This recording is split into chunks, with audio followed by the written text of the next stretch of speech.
my prayer for all of you, wherever you need to, is to take him in. Charles Spurgeon put it like this. He said, pastor lived many years ago.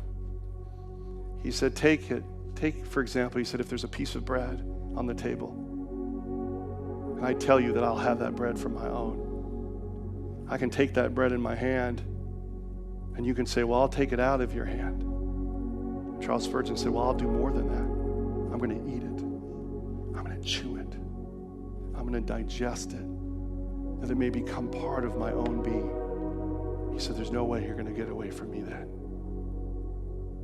And he goes on to say, church, it is the same with Christ. He said, poor souls, take him.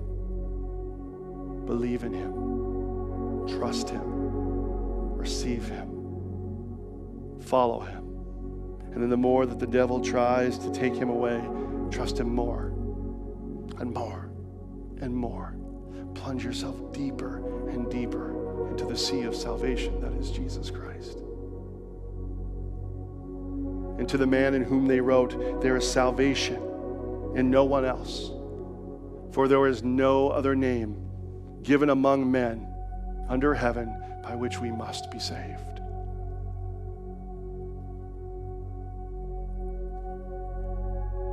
And some say, like, I don't know enough. I don't know a lot. I don't know a lot. You don't need to understand substitution, justification, eschatology. You don't need to know those things to experience and sacrifice Christ, the sacrifice of Christ. Spurgeon goes on to say that a man can eat dinner without actually understanding how it nourishes him. A man can accept what Christ has done without knowing how it fully works. Indeed, he's not going to ever fully understand how it works until he accepts it. He said, like a man who eats a tasty meal and goes, man, what's in this? He says, in the same way, you can accept Christ and begin to watch him in your life.